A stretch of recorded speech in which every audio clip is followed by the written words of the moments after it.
Weet je, ik denk toch heel lief aan tegenwoordig.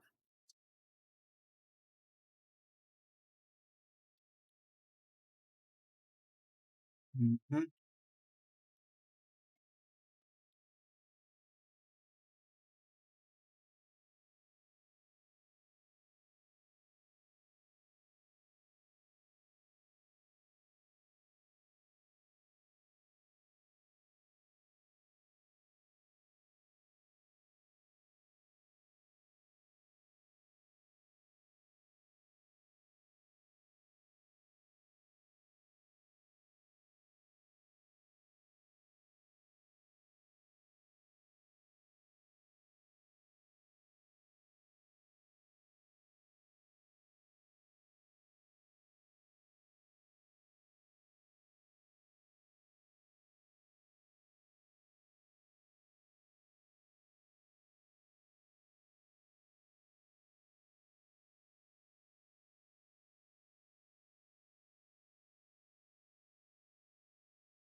Go.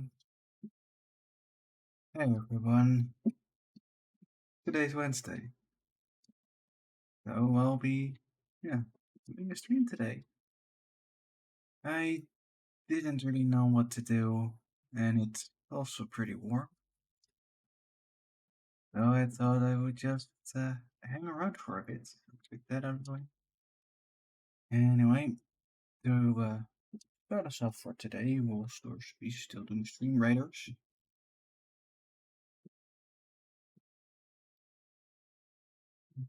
So,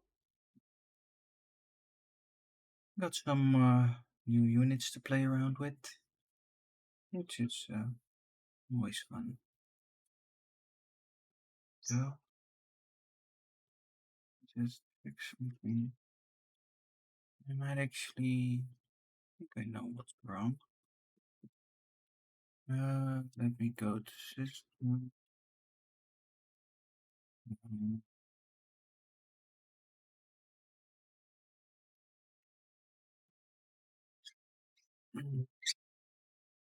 There it is.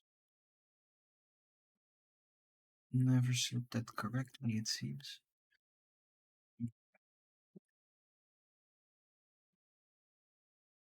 It's working now, which is the most important thing. We'll keep that in the sidebar.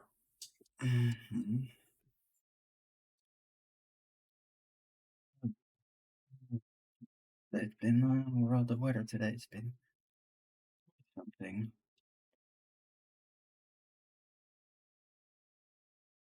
Do we have round to watch? That's a whole spell report. I'd rather watch somebody do a custom of that nature. Grip, Mono Combat 11. F, Heaven.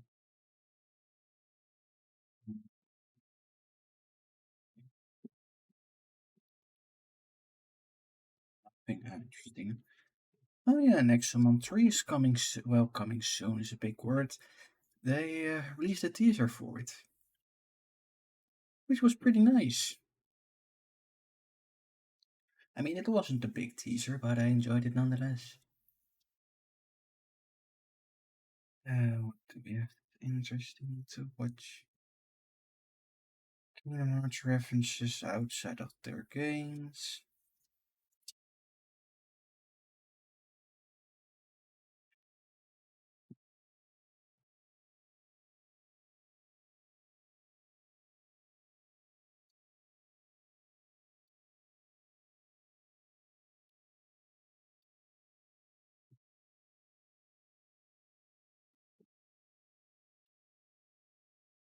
I have birds in my chair. That's a fun one. Oh yeah, here's the teaser where I was talking about for next month 3. It's basically just the still of what I assume is going to be the title screen, but it looked pretty good. So I'm looking forward to it.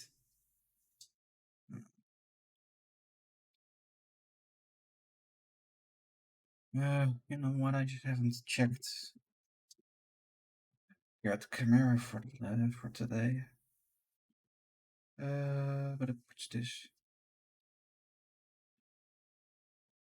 That's Dreambot.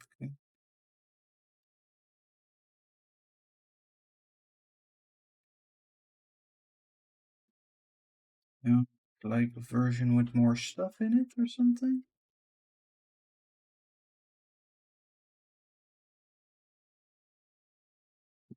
Yeah. Oh, so that's how it's going to look completely. Hmm. I'm gonna be honest. I think I like the Moon Studios version more. Looks much sleeker. Look at the little guy. Look at it. That's fun. That's fun. I am interested in this, however, specifically for this one. Is it called a Cybertronian Guard or something? We have a Decepticon Seeker, an Quintessence Trooper, G2 Universe Cybertronian Trooper, Animated Universe Auto Trooper. I mean, it looks pretty good. And you can never go wrong with a Seeker. Cliff Jumper, Megatron, Bumblebee. Looking forward to this guy too, but I'm not gonna get him straight or immediately. Because you'll know there will be an upgrade kit for his hands, maybe his feet. So I'll first be looking out for that. And what is my other favorite shop?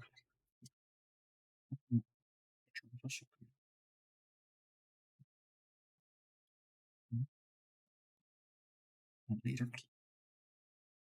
That's just the reissue of the Studio Series 1. Wait, they're making it a leader class now? Wasn't it the deluxe class first? Oh god, is Disney really? Oh god, they're introducing another one of these things.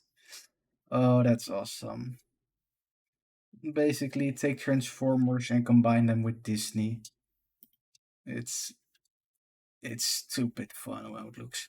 I've actually seen one from Toy Story when I was at the shop a few weeks ago. A few weeks ago, or no, it's been 2 weeks ago.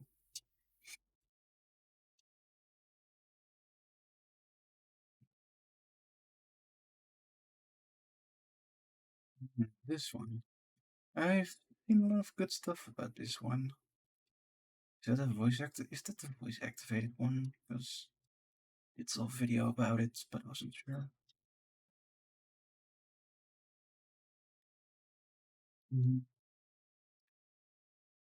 G.I. Joe stuff, Marvel Studio Series War for Cybertron Barricade.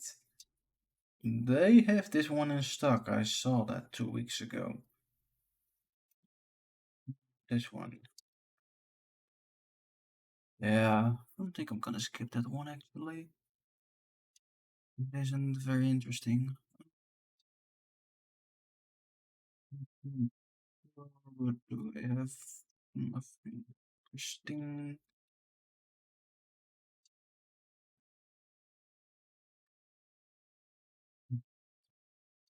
Oh god, I know it's gonna be fun.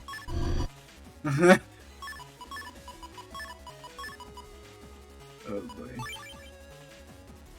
That's 2 or 3. I'm still playing Mega Man 1. It sure is nice to break my opponent's panels.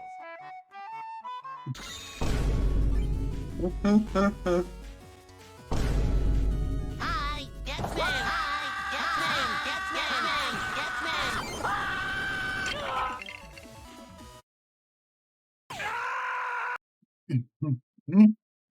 Okay, that was funny. Which one is that? The N1 Grand. Yeah, that is Mega Man 3. Mega Man 3, I believe.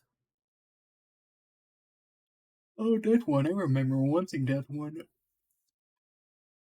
Hmm.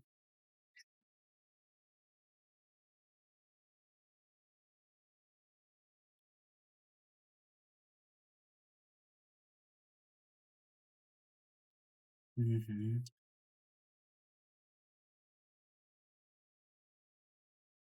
That's something from Bandai, which I know will cause problems on YouTube if I watch it.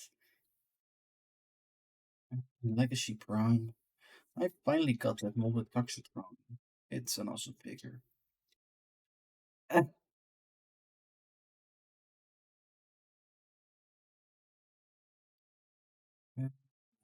it's interesting to watch, but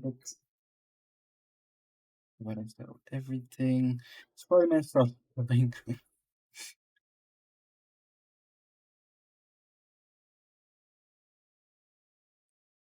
don't save at all. I've seen it. It causes the game to soft lock.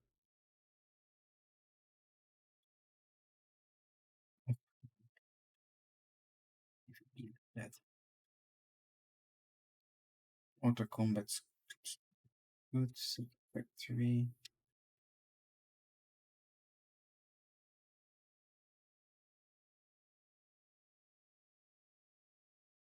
Now with that thing.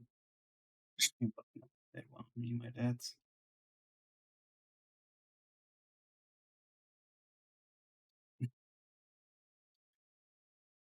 Mm-hmm. Yeah. I'm on 20,000 diamonds for 2,000 armor suits.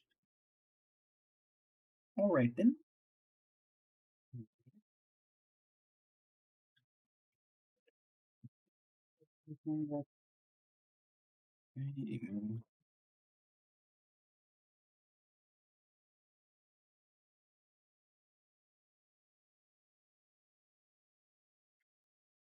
In hyperspace.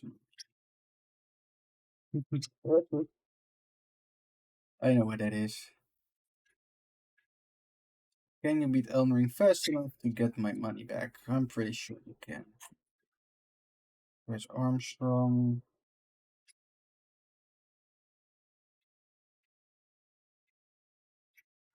Situations like Minecraft. So I started decompiling. Well, animal kill monkey cats.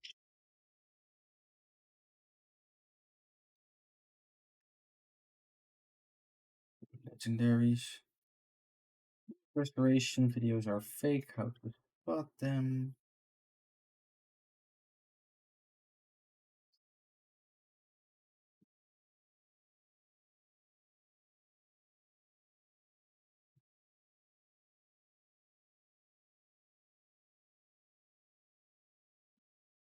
Something about Japanese VTubers.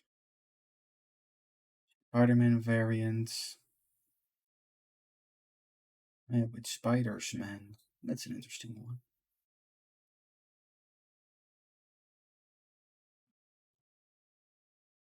Oh, we're looking on units so far. Hmm. Yeah, well, I'm sure it'll come around someday. Black Mum. Oh, that's that third-party company. Yeah, there's something we can do, which is fun for a bit. What's no Rex there? That one.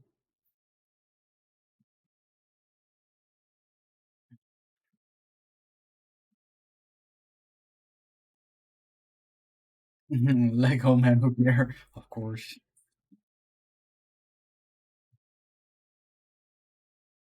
Ray.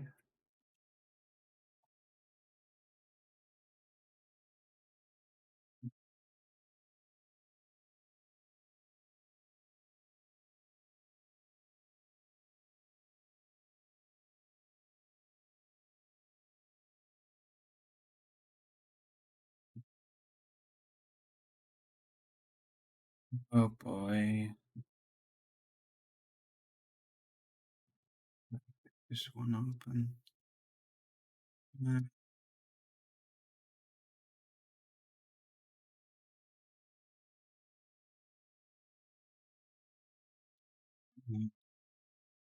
That's the wrong one. to go to my actual channel for that and turn that notification mode on. And there we go. I hit that one. Ban that one. There we go. No, that won't bother us anymore.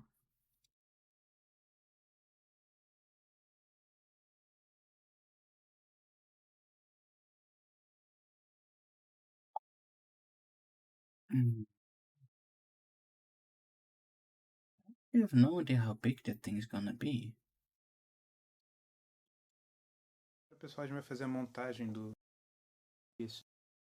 Oh. Oh, that's a pretty decent size, actually. Primeiramente, pessoal. I mean, it's gonna need a lot of customization because they were sadly doing, as far as I was aware, a reissue of the black version, which is this one. But I want one that looks a bit, more like this one. So I'm gonna have to do a lot of painting. Not that it should, be that hard. But I'm looking forward to it. Also, thank you, V. Geez, how do you pronounce that? Anyway, thank you for the epic shinobi during our battle soon.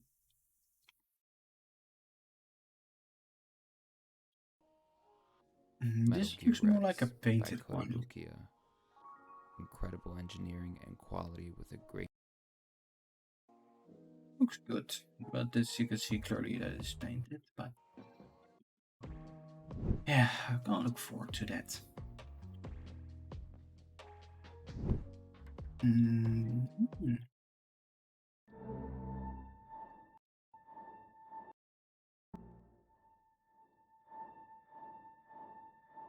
Mm-hmm. Huh?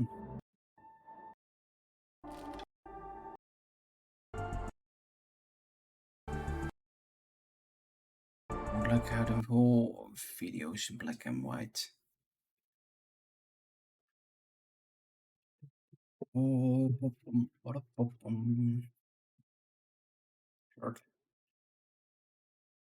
talking about this one specifically, I'm not sure which year it was. Maybe 2008, 2009.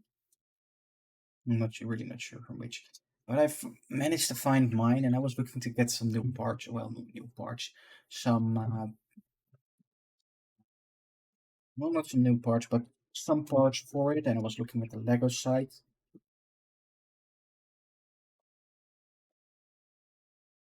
And holy heck, are the servers cost expensive. They were like 6 times the price of the pieces that I needed.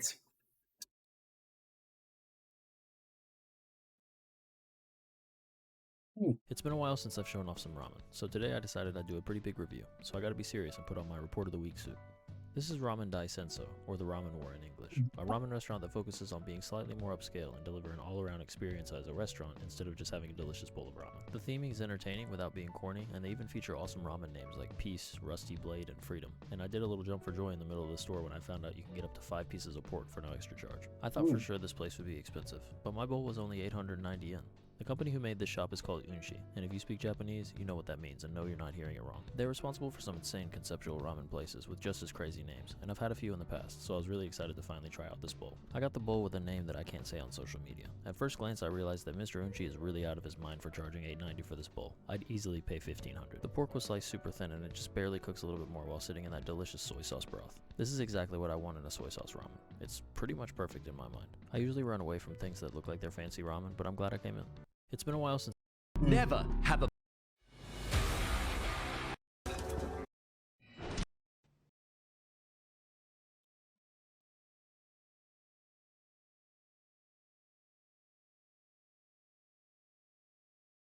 Mm-hmm. The guy with the purple hair looks like Kamen Rider X8.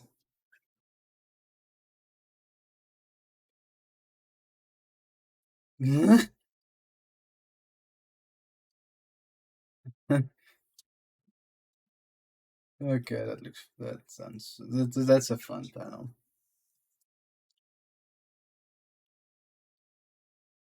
Yeah, that one. I assume that he eventually did things went good for him. Video game.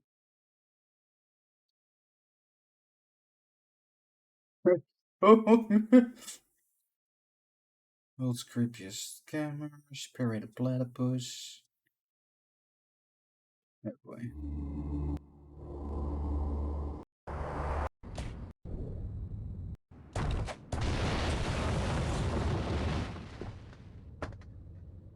I have that one. Actually, I have all 6 of them. Which is pretty cool.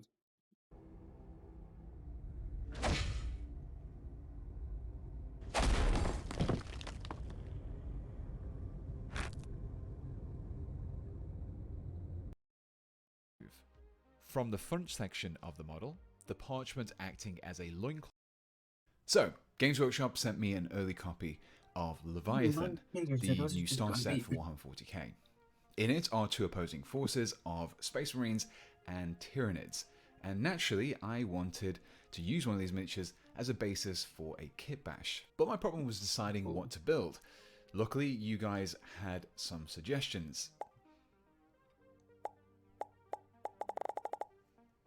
Well, specifically one viewer who's dedicated far too much of their time to request that I build that one model every day for the last 2 months. Jeez. So let's bow down to peer pressure and kit bash an updated Keldor Drago. I began with the new Terminator Captain. Keldor Drago wears Terminator armor, and so this new, better scaled armor will help me to create a more up-to-date miniature. So to begin, I removed all of the Captain's parts before cleaning them up of their mold lines and sprue tabs. Due to the push-fit nature of the model and the odd way that parts have been cut up, I decided that removing or modifying any details first would be the easiest choice. The first of these was the rear of the torso. The pins intended to hold the arms in place wouldn't be needed in this build, so they were simply clipped away. The iron halo sat above the head also wouldn't be needed, so this was first clipped away before smoothing out the armor. From the middle section of the torso, the peg that would hold the head in place was also clipped away. This was a little trickier to remove completely though. Fortunately, the head would cover up any parts I wasn't able to remove. From the front section of the model, the parchment acting as a loincloth was also removed. Relaxing, watching somebody the build original space Keldor modify model makes use of a more traditional cloth loin covering, so I needed to make way for it. The majority of the parchment was clipped away before the smaller remaining chunks were cut back with a knife. Another detail that I removed was the crest over the chest. Grey Knight armor just do some feature painting. this It's been a while so since that, removing and I it have a lot would of stuff help to paint. better align the Space Marine model. On the other hand, I also with have a lot the of stuff Grey to build. Knights. The bulk of the symbol was So cut we'll away see how before that the surface was ends. smoothed out to be as flat as I could get it by using a scraping motion. The final change that I made before assembly was to remove the crux terminatus from the right lower leg in much the same way that I'd removed the crest in the previous step. Finally, the pegs from the feet were also clipped away, allowing me to glue together the torso. But first, let's hear from this video's sponsors. Are you ready to experience the most comprehensive sponsor on PvP individual? You are a history covered to the arguably the world's in-depth on your machine. Commercial Sam Rush, no more. And more. Awesome. Replacing the parchment with a loincloth, and this particular part was taken from the Grey Knight Terminator's kit. It did need a little modification though, so that I could get a natural looking fit. After a few comparisons, the top of the cloth was narrowed slightly with a series of clips and knife cuts. Sometimes because I've seen what some of those prices are. The one I'm eyeing is like to ensure that I wasn't cutting away too much. €45. Once things were lining I up, mean, it's in that the is cloth custodian, was but imagining glued buying into a few of place. those to get back. But I was left with a slight that gap would suit on you the back a cloth's lot. left side. Fortunately, it could be covered up with another detail that is featured on the original Keldor Drago model, a hefty tome. Again, this was sourced from the Grey Knight Terminator kit and was glued into place without modification. Oh, looks good. Even though the new Terminators are better scaled, the changes seem to be mainly in the legs and torso. The arms seem to have lengthened ever so slightly, but hardly enough to notice when you're using arms from the older kits. So, Armed with a Grey Knight Terminator right arm, sword and Stormbolter, I set to work.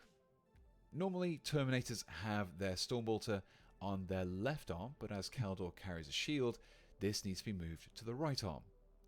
As such, the magazine needed to be removed from the left side of the Stormbolter.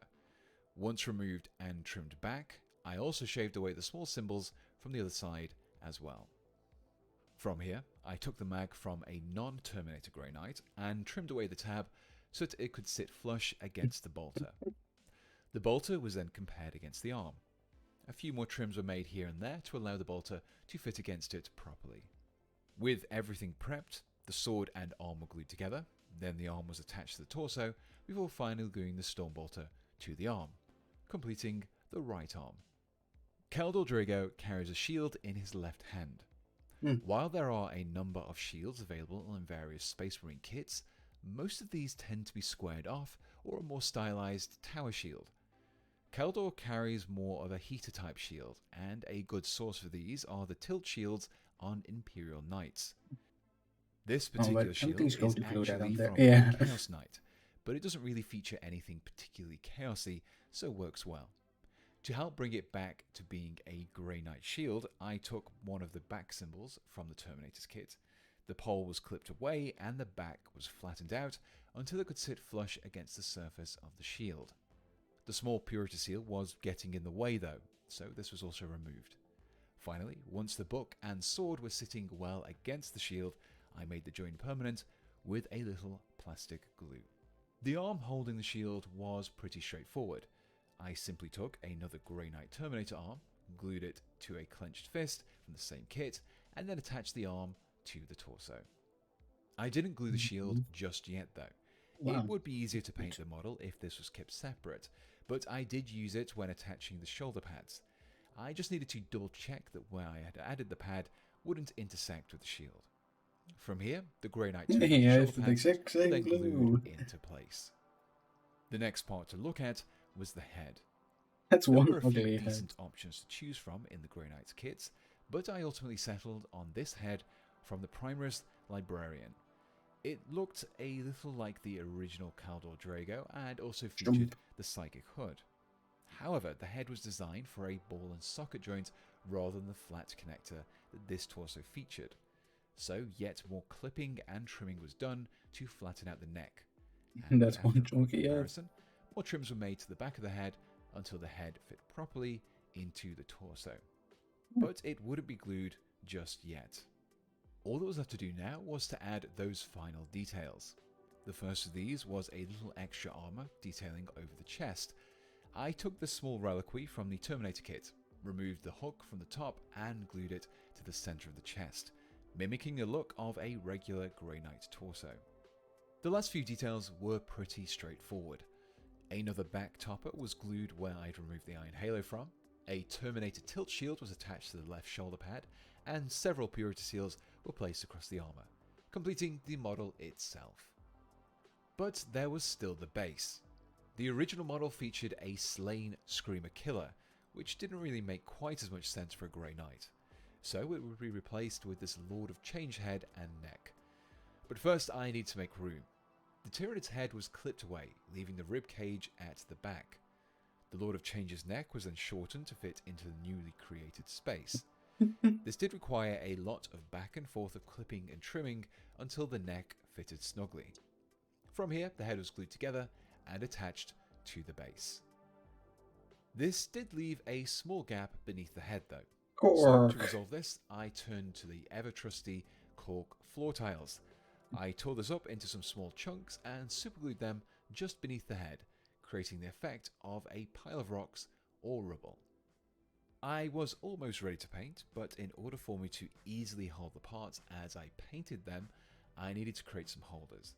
The first was a wire that was attached by drilling a hole into the underside of the head and supergluing a length of wire into it. To hold the shield, I took an offcut of some sprue and glued it into the hole in the back of the shield, creating a handle that would allow me to start the painting. As always, the first step in painting was to prime, and for this I chose black, specifically a gloss black primer from Vallejo. This was chosen as the glossy surface will help to give the following metallic layers that extra shine. This was applied across the main torso and the shield. For the head and the base, I used a regular black primer. The metallics weren't as heavy here, so the glossy surface wasn't needed. To give my surfaces that reflective metallic look, I opted to use some of Vallejo's metal colours. These can be applied with a brush, but I find the best results are achieved via an airbrush. The paints are also formulated for airbrushing, so you can apply them without having to thin them out first. For my first step, I used some steel. With my airbrush prepped, I sprayed the paint across the whole armour. I try not to overspill onto the non-metallic areas too much, but any overspills would be cleaned up later on. I applied a first layer, allowed it to dry, and then applied a second. Combined with the gloss primer, the result was a much more reflective, metallic look. For the next step, I switched over to the slightly brighter silver.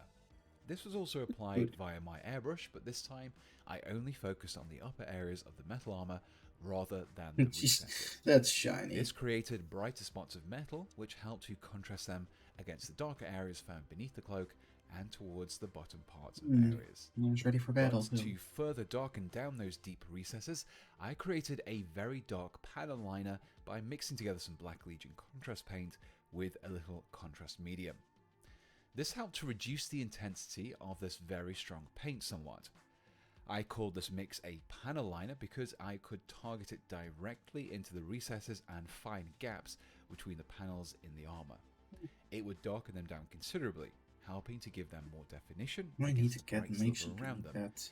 Improving And I the mean model's like wash-wise, depth not and like a detail. miniature-wise. Grey Knight armor I would really has like a it, slight bashing. I'm bluish doing it tint a to tiny it, bit, and but this those was were just like created by all mixing kinds of up spare a very parts I had subtle laying around. glaze of Telstar blue. Oh yeah, I and need to remember more to contrast in less than medium. 2 weeks pick up By the applying Tyranid this from over Games lower Workshop, sections of each panel. since that's gonna be the new miniature for the month. But let's just get this open. Oh, come on. And there we go. We have me and then for much. Let's see. Deep enemies.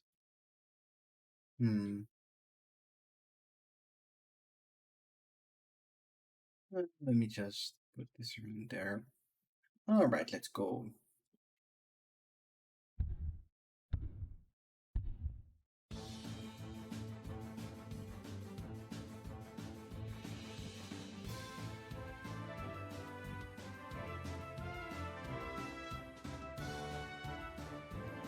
Okay.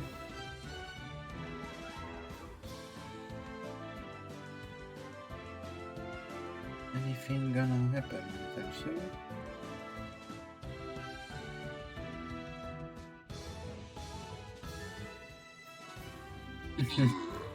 There we go. Finally, something's happening.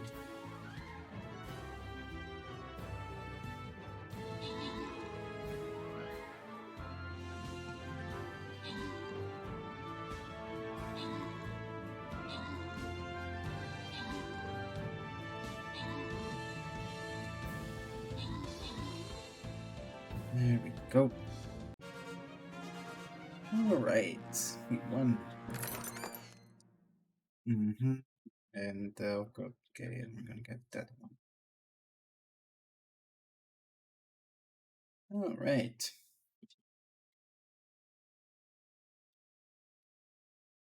Question marks. A dinosaur stampede makes you lose your way. You end up in an unexplored area. Start battle. Let's see how it goes.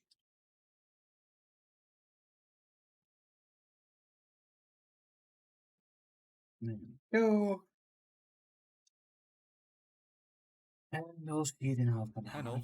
The result goes. is a transition from a bluish steel moving towards a bright silver. This was applied over several very thin layers, steadily building up the intensity of the blue. Also, best of luck with To these finish off the Streamraiders this armor, I round. line the edges with a small amount of aluminium. And yes, it's not aluminum, it has two eyes in it. As the brightest of the metals so far, it gave the edges an extremely sharp looking edge. Combined with the earlier washes, the result was a much stronger depth of detail. Continuing with metallics, I next began work on the gold details. Naturally, I used gold from the Vallejo metal color range. This time, I applied my base coat with a regular brush, applying a couple of layers to ensure an even coverage. The gold paint is quite bright though, so to darken it down a little and to bring out those recesses, I created another contrast mix of Fire Slayer Flesh and Medium. This particular paint helped to give the gold a warmer hue, whilst also adding a little shading. This was followed up with an edge highlight of gold again. And with that, the metallics were complete, and I refreshed my paint water to prevent the metallic flakes from getting into my So other strange. paints. It doesn't look Before like I gold to began me on at the all. non-metallic areas, I decided to clean up any overspills from the previous steps first. For this, I used Dune Death Black from the Too Thin Coats range. This was thinned down with a little water and applied in a couple of layers, leaving me with a single base colour to build up from. For the remaining areas, I followed the same few steps of base coat, layer, glaze, and then highlights. The first area of focus was the red cloth of the cloak and shield along with the book iconography. I gave them a base coat of Berserker Red, and like in the previous step, I thinned out the paint with a little water and applied it in 2 thin coats. The layer step of this process saw me taking some sanguine scarlet and mixing it with some water until it had an almost wash-like consistency. This paint was then applied across the folds in the cloak, but not into the creases. Much like with the earlier application of the silver over the armor, it helped to emphasize detail and give the surface more realistic looking lighting. This paint was built up over several applications too, with each layer covering a slightly smaller area than before. This resulted in a smoother transition from the darker red to a lighter one. For the glaze, I took another contrast paint, Blood Angels Red, and thinned it slightly with a little medium. This was then applied across all of the red areas in an even coat. The translucent nature of this paint allowed the previous transitions to show through, whilst helping to smooth out those previous gradients and give it a more intensive red colour. For the highlights, I began with Demon Red. This was applied across all of the edges, including the sharper looking folds in the cloth. Finally, the reds were completed by applying some small dots of Fanatic Orange to only the corners and points of the edges. This is often referred to as an extreme highlight and can really build up the sharpness of these details. Oh, it does look good. As I mentioned before, the same process would be repeated for each colour present on the model. Following the red, my next point of focus were the tan areas. These included the fabric of the loincloth and the parchment details. For these, I applied a base coat of Ancient Forest. The raised areas were then picked out with some thin layers of Dust Bowl, before unifying the transitions with a glaze of Skeleton Horde. Finally, a couple of highlights were applied, first of Sandstone and then Temple Stone as an extreme highlight. Next up was the wax of the Purity Seals, the cover of the book, and the sword's hilt. My aim here was to create a burgundy colour over these areas in order to offer some distinction to the red details. So I began with some royal cloak as a base coat, with that red I have. followed by a layer of sword hilt Because the burgundy. name for it, For the but glaze, I went with Volupus Pink. But for the highlights though, I settled on just one highlight of Glistening Gums due to these areas being slightly smaller than the previous steps. When it came to the black details, I broke with tradition. I'd already base coated these areas such as the Stormbolter and the gaps between the armors, so I just needed to highlight them. I began with some Dungeon Stone Grey, with just a few spots of Wizard Grey added to the sharper points to really bring out those details. From here, I could return to the original process and turn my attention to the head. The skin was base coated with Barbarian Brawn. The facial features were picked out with a layer of Dwarven skin, before blending the previous two layers together with some Gilliman flesh. Finally, the most prominent facial features were picked out with Elven skin. To give the Psychic Hood the appearance of leather, I began with a base coat of Scorched Earth. As this covered such a small area though, I moved straight onto the highlights. The first of these was Ancient Forest. And then finally, Wasteland Brown. To paint Keldor Drago's grey beard, I followed a similar base coat, highlight process, It's beginning green. with Wizard Grey, then Carcharodon Grey, and finally White Star. My next area of focus was the Force Sword. Now, to achieve those iconic Force weapon gradients, I took some marine blue and created a mix similar in consistency to the layer steps. I approached each flat facet or panel of the blade separately. I would apply the paint to one end, leave a gap, and then apply another section, feathering out the paint as I moved along the blade. When I moved to the other side of the blade, I would invert which sections were painted and which were left as a black. This would result in an almost checkerboard-like pattern, where no colour would be positioned directly next to itself, helping to achieve that classic energy weapon effect. The trick here is not to use too much paint on your brush at any one time. You're better off applying small amounts and leaving the paint to dry and adding more. Building up the layers incrementally will result in smoother results. This process was then continued by using some of the brighter Elysium blue. This was furthered with a thin line of celestial blue that was applied to the very centre of each of the blue panels. A glaze of Talison blue was then applied to help better blend together the transitions, whilst also giving the blue a degree of intensity. The glaze had Very darkened good. that final line of celestial blue though, so another thinner line was applied over the top. The final few steps in painting Keldor was to add a few freehand details. The text over the book pages and purity seals was achieved by painting some thin lines of Black Legion to create rough lines of text. In addition to Black Legion, some text was also created with some Flesh Tearers red. While I had this to hand, I also painted on a thin line across the bottom of the tabard as well. This just helped to break up the otherwise flat looking surface. Looks good. Finally, a sword was drawn onto the flag hung from the shield.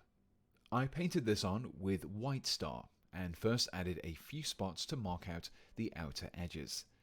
These points were then joined up with lines and filled in to create the sword icon. And with that, I could move onto the base. My first step in painting the base was to tackle the rocky surface.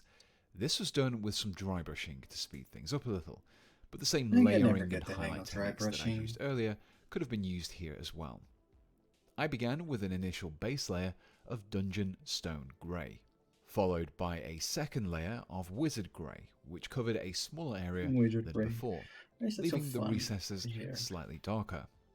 Finally, the hard edges would be picked out with some Carcharodon Grey. My painting of the Lord of Change returned to the usual base coat layer highlight stages. The feathers were base coated with marine blue, layered with Elysium blue, and highlighted with celestial blue. Finally, the surface was glazed with some Croxagore scales. Again, this helped to tie together the previous layers, but also gave the surface a slightly turquoise hue, which gave it a distinction from the sword that I tackled earlier. I painted the inside of the mouth with the same steps that I'd used over the books and hilts, starting with Royal Cloak, then Sword Hilt Burgundy, before finishing off the highlights with Glistening Gums, and then glazing with Doomfire Magenta. For the beak and tongue, I began with Dragon Fang, layered on Skeleton Legion, and highlighted with Vampire Fang. Finally, these areas were glazed with some medium diluted Nazdrag yellow. From here, the metals, both the gold and silver, were then tackled in the exact same way that I painted them earlier. But to help give the rocks and silver metal details a little grime, I applied some targeted glazes of Wildwood. This brown contrast paint gave the subtle appearance of dust and dirt accumulating over the surfaces, whilst also giving the grey rock some variation in hue. And with that, I just needed to clean up the rim of the base with some Doom Death Black. Spray the model with some gloss varnish before picking out the non-metallic details with a matte varnish, and then assemble everything together. I had to remove the holders and bases from the parts before scraping the contacts clean. This would allow me to actually glue the parts together without them immediately falling apart. With that, the model was complete, which left me with this.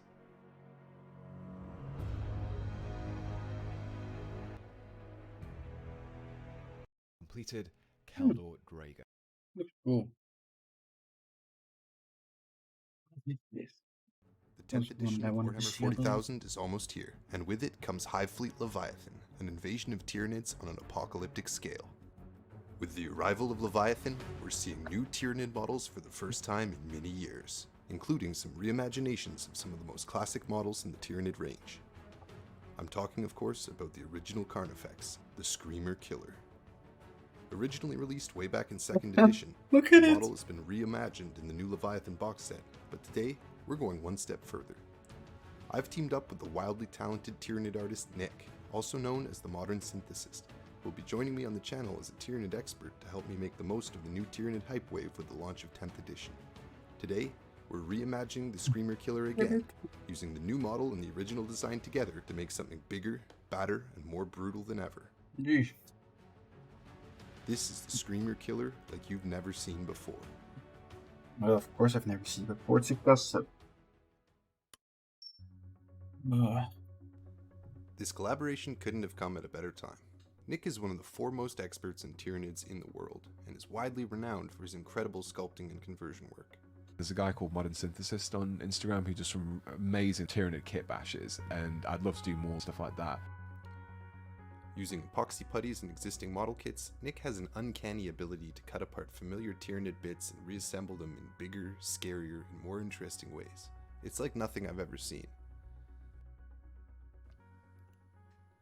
So when Games Workshop sent me an early copy of the Leviathan box, I knew I had to bring in Nick to help me do some cool stuff with it. So Nick invited me over to his studio. Let's take a look. Hey, what's up? Come on in.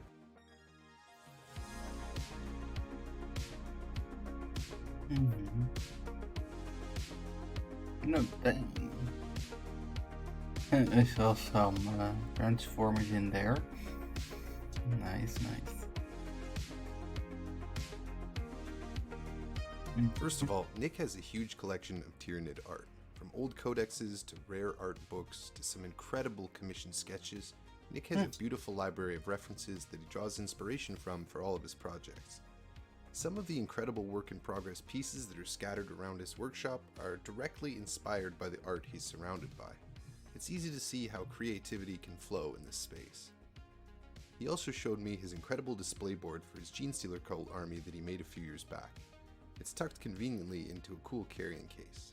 Oh, damn. As you can see, Nick has a very distinctive style. It's bright, it's vibrant, it's fun, and it's just dripping with creative energy.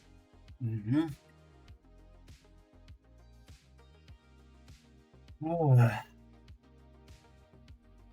The patriarch for the cult is this guy here. Nick explained to me that there's a single line of fluff in an old Genestealer cult codex that mentions that Tyranid warriors get their weapons from something called the Osseous Throne, so Nick decided to make one from scratch. Personally, I love when fluff and creativity and kit bashing comes together to make something really awesome. No, that's So cool. Nick has made a lot of cool custom Tyranids over the years, and a lot of them were commissions for other people, but a good chunk of them he kept for his custom Hive Fleet. Turntable and do some cool shots. Tyranid lane original par with the official models. So I'm going to do my best to break down what the differences are, and hopefully that'll have cool stuff. Now here's Nick's. For example, here is a normal Tyranid warrior with a heavy venom cannon. Now here's Nick's version.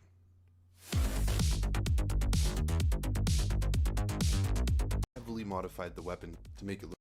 I like the Nick seems to actually further forward, official one a giving it bit a more more. aggressive look.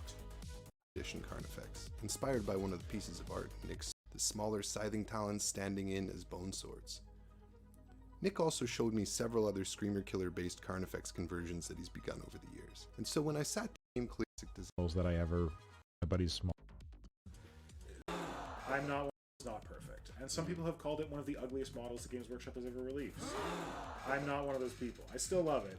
But it is like pretty squat, pretty the new model looks cool, Nick just couldn't help but have the urge to customize it to pay tribute to the classic Screamer Killer. I just really wanted the opportunity to take it. So Nick got to work.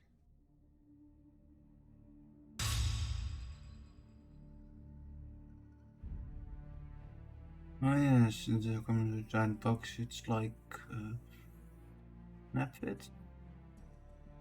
Nick started by assembling the model without glue to get a sense for the proportions and how it compares to the classic metal Screamer Killer before disassembling it and beginning his model wizardry.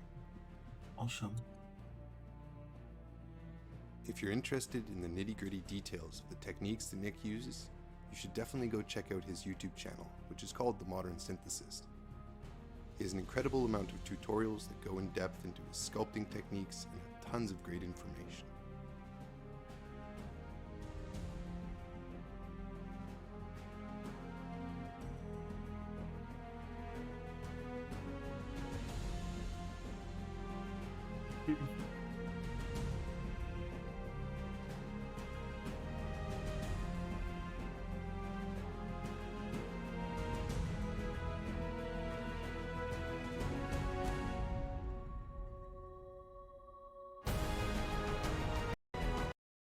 With the old Screamer Killer, the legs are set very widely apart, whereas the new one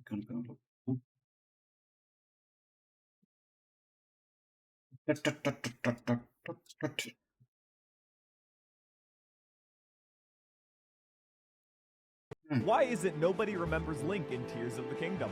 There's gonna be spoilers for some villages in Tears of the Kingdom and lots of Breath of the Wild, surprisingly. For being a sequel to Breath of the Wild, Tears of the Kingdom sure doesn't talk a lot about Breath of the Wild. But why is that? Well, the first thing to note is that there has been quite a lot of time in between the two games. I say at least 8 years, but I could be wrong. Check out that video. In the grand scheme of life for most people in Hyrule, the Calamity was only an event that really only had any action happen within a month or so, as the Divine Beast only started acting up after Link woke back up. And the final fight at Hyrule Castle probably took 10 minutes maximum, so with that and the fact that from an outsider's perspective, nobody knows how the Calamity went away, and Link isn't the type of lad to share his accomplishments or talk. So if a person Link talked to briefly many years ago remembers him, I think that's more of a surprise than them forgetting.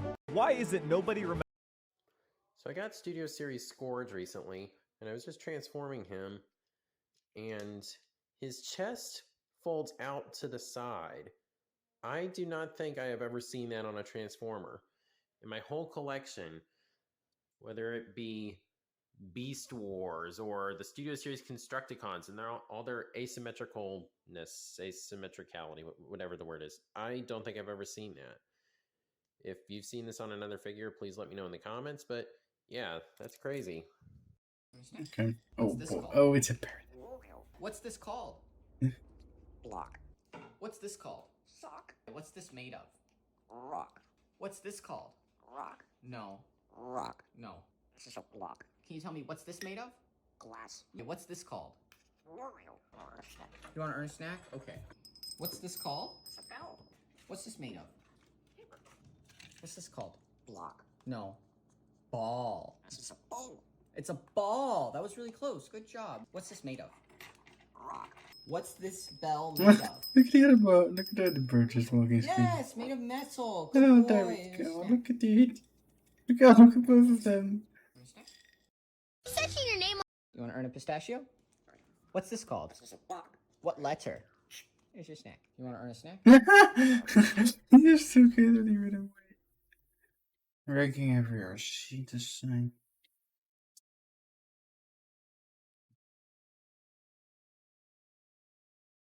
Shiny Pokemon's a crime. Ooh. We're at a ramen shop called Tenkaippin. I would say this is more of your Japanese fast food in the sense that it's quick, filling, not the best spot around, but you know you won't be disappointed. Their ramen comes with this pork over rice dish. Dipping the rice into the broth is a must. Next is the ramen. They had this spicy miso on the side that made the ramen go from a 7 to an 8. Usually at ramen shops, you'll be able to request a light or a rich broth. I always go with the light one just because I find that it has the perfect balance of flavor. What does fast food look like in your country? We're at a ramen shop. Some crazy fuse combos? I'm wasted on. Police in Pennsylvania are searching for a man who stole more than $200 worth of soap and crab meat, which coincidentally are the exact ingredients in Peeps. Officials at JFK Airport say that a suitcase containing more than 100 pounds of cocaine was left unclaimed at the luggage carousel. For reference, here's what 100 pounds of cocaine looks like. I have no idea what it is. Kansas was arrested after he was caught having sex with the tailpipe of a car. The sex was described as exhausting. An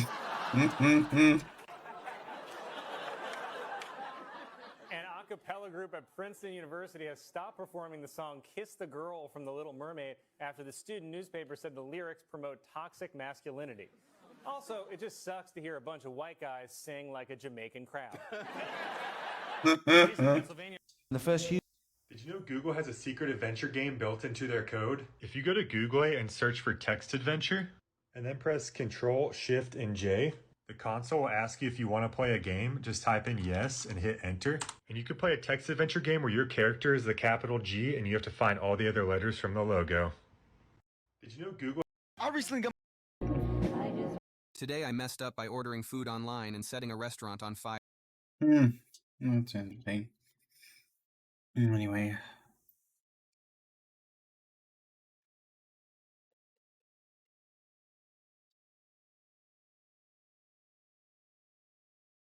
I actually like this one, Civ 6. They even have the Dutch in there. This is pretty cool.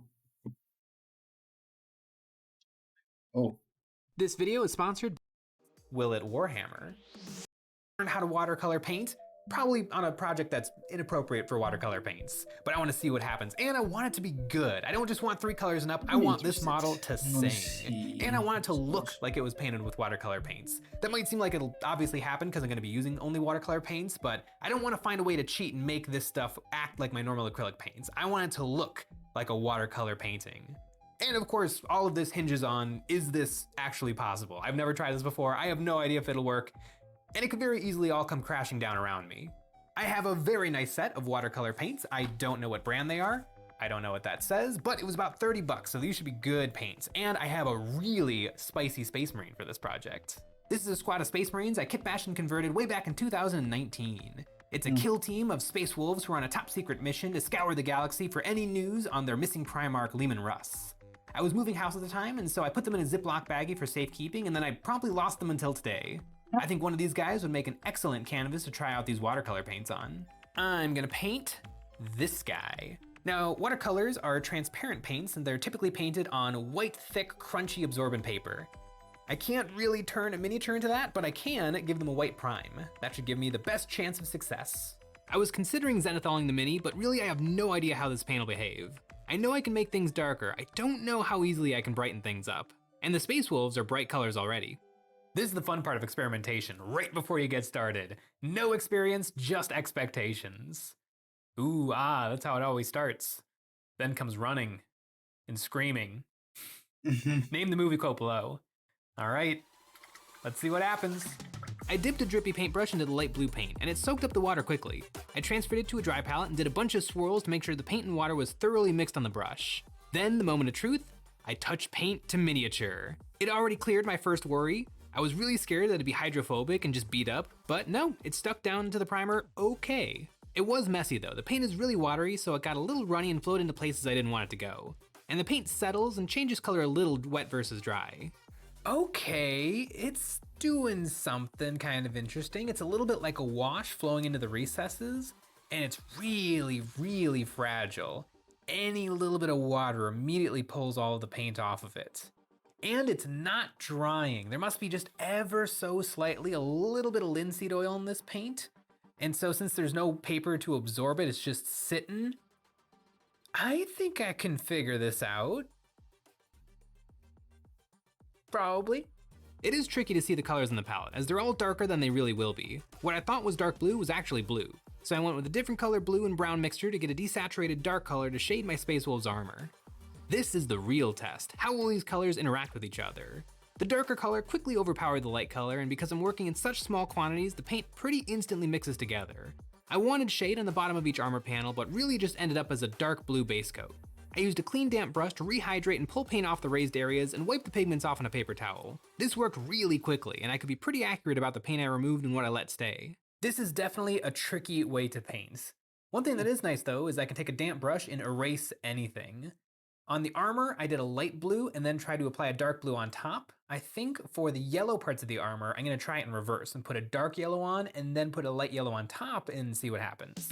There is a lovely earth brown, a very tau color if you will, and this will be my dark. I even mixed in a little brown to darken it further, and I tried to leave less water so the paint went on with more coverage. I'm getting a little closer to the correct water ratio. The paint stuck on and was a little less runny, and then I came in with the bright yellow paint.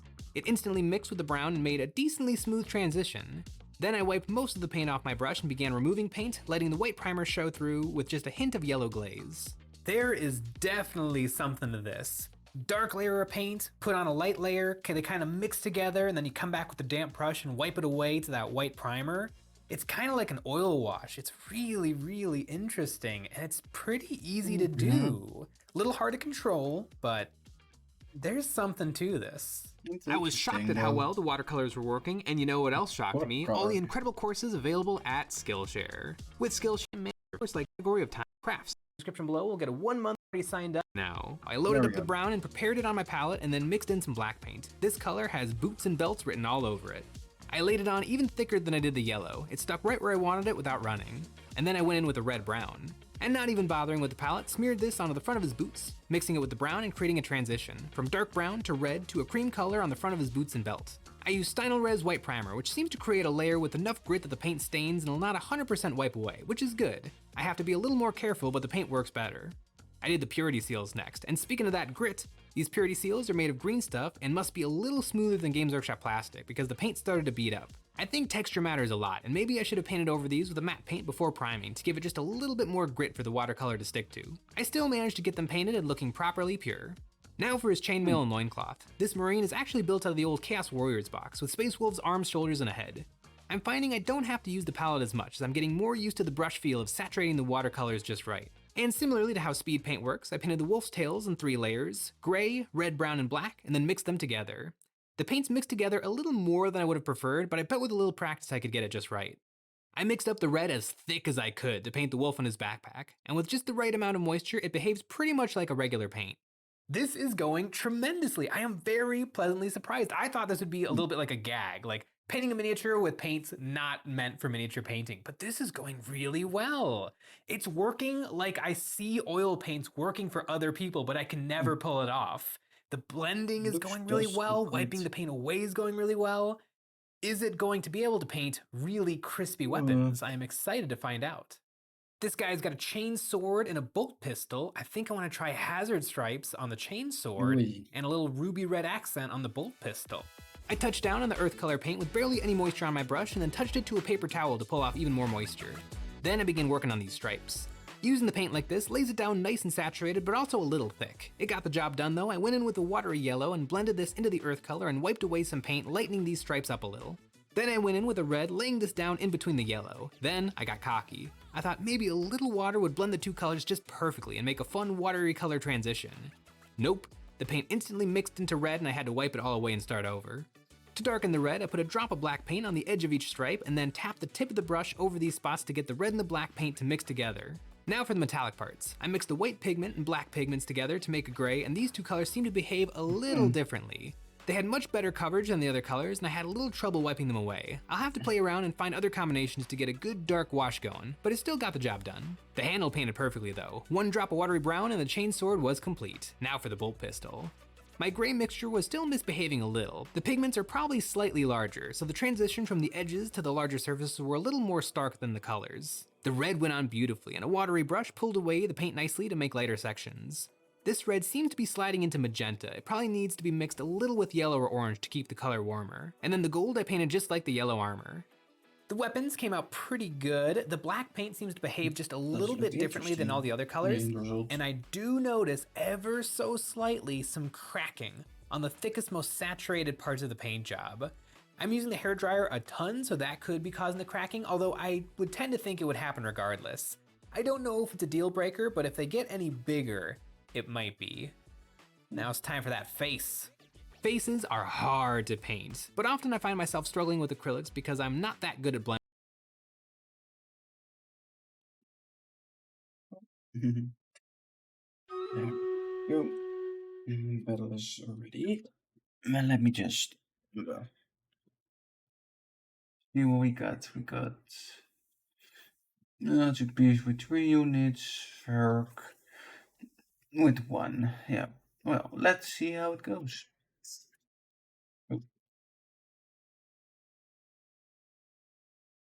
Go. Let's hope it goes well.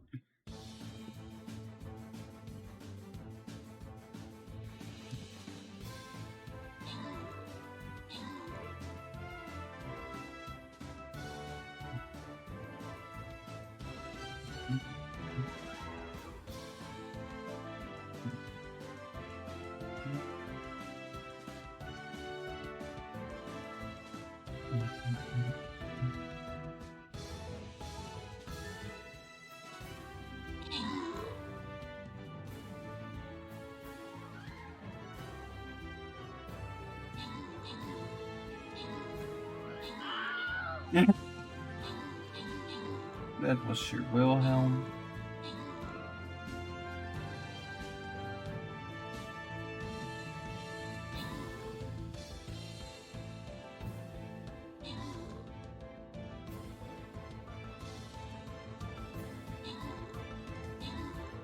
Alright. And we go with one another battle. Yeah. Ooh, golden chest.